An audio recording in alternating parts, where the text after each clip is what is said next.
Magnetism, this again is the magnetic field unit. So in this video, we're going to look at something called the Biot-Savart law. So if you're not sure how to pronounce this, don't call it Biot-Savart.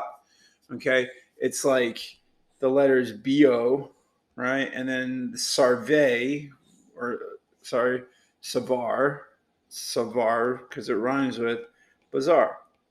Okay, so BO, and just imagine replacing that B right there with an S. So Biot-Savart law. Okay, so the Biot-Savart law will help us determine the magnetic field in a region of space that is caused by a current carrying wire. And you can see some common configurations over here to the right. Okay, it's much like when we did the electric field, right, in different configurations.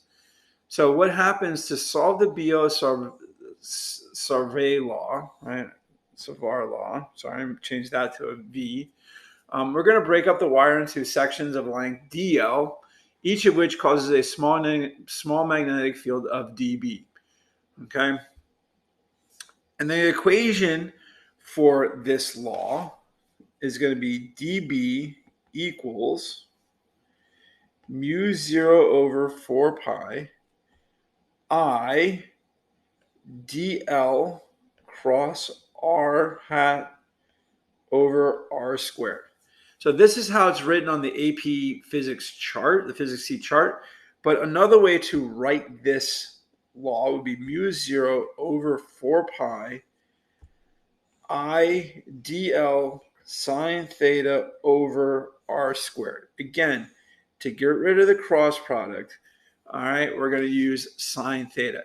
And it becomes a little bit easier too, especially when dl and r, okay, are perpendicular to each other. Because if they're perpendicular to each other, that piece just goes away because it's equal to 1. Okay. Now, the Biot-Savart law, right, is very similar to the E field caused by different geometrical configurations. So some of the common configurations will be the magnetic field at the center of a loop, right, which is diagram 1 here. The magnetic field on the axis of a center of a loop, which is our diagram 2 here. And the magnetic field of a finite or an infinite wire, which is our third configuration here. Now, so again, so for some configurations, R and DL are perpendicular. So what will that be? Is that your sine theta would go away because it equal 1. And another thing, especially with the circles, okay, R is constant, right, in some of these configurations. Really, the only configuration at times it will not be constant will be this configuration, the finite wire or an infinite wire, okay? But definitely in these two configurations, your R will be constant, okay? Which then allows you really to say all of this right here, right, is a constant value, and the only thing you're looking at is that DL, right? So if you're, like, for example, for the configuration of the closed loop or the center of a loop, your L would just be simply 2 pi r. Okay, the second configuration, the magnetic field in the axis of the center of a loop, that's going to be a little bit more complicated, as well as the magnetic field of a finite wire or an infinite wire. All right, so let's look at an example of using this Biot-Savart law. Okay, and so here we have really two questions. What is the magnetic field of a current carrying loop? Right, so this is kind of like derive an expression. All right, so we're going to derive an expression for the magnetic field of a current loop. And then if there's 5 amps of current and the loop has a radius of 5 centimeters, what is the magnitude and direction of that magnetic field, okay, at the center? And again, this is all kind of, I didn't put it in there, but it's going to be at the center of that loop. All right. So let's look at our law. dB equals the integral, or sorry, little preview what's going to happen. So we're going to have mu 0 over 4 pi, okay, IDL sine theta. So I'm going to remove the cross product right off the bat, okay? Now, if I want to find the magnetic field, I need to take the integral, right, because I need to cancel that d out. So the magnetic field strength is going to be equal to the integral of mu 0 over 4 pi I dl sine theta over r squared. But note, if we look at our r and dl, they're at perpendicular to each other, right? Because everywhere along this way, if this little red arrow here represents my dl, right, r is always perpendicular to it. So I can just say my sine theta is 1. So if I go down and I kind of keep simplifying, I have IDL, right, over r squared. But the r, so the current, right, is not going to change. The I is going to be the same, right? It's going to be tangential, just like our DL is, right, all along this curve. So this is a constant. And my radius of a circle is also a constant. So that makes my solving very much, more, simplified, because now what happens is all of this is a constant. The only thing that I'm really integrating is that dl, right? So I'm going to say mu 0 over 4 pi.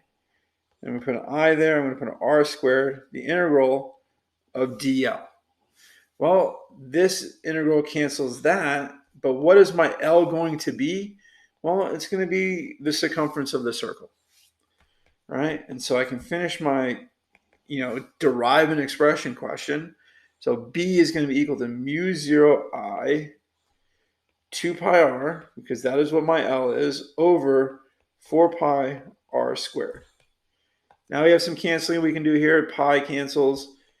The 2 is going to cancel a 2 and the 4. R is going to cancel. And so the magnetic field will be given by mu 0 I over 2r.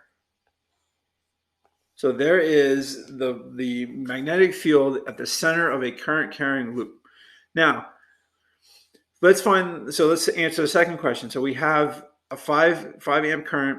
We have a loop that has a radius of 5 centimeters. So what is the magnitude, right, of it?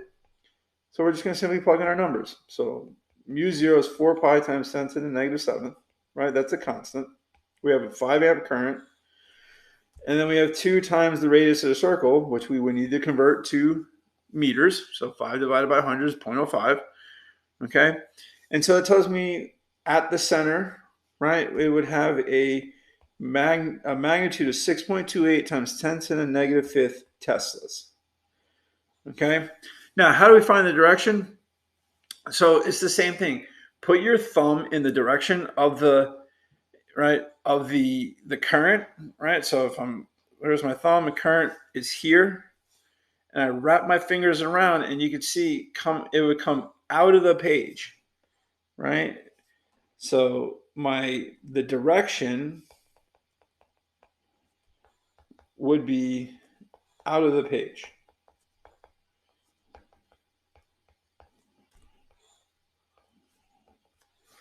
Right, so if I look at that loop like this, right, and my current flows this way, right, my magnetic field would do something like this, right? It would come through the page, through the loop like that. Okay, so again, if I direct current, wrap my fingers around, you can see it's going to come up through the loop, right? If I was going in the other direction, if my current went this way, my magnetic field would go the opposite direction.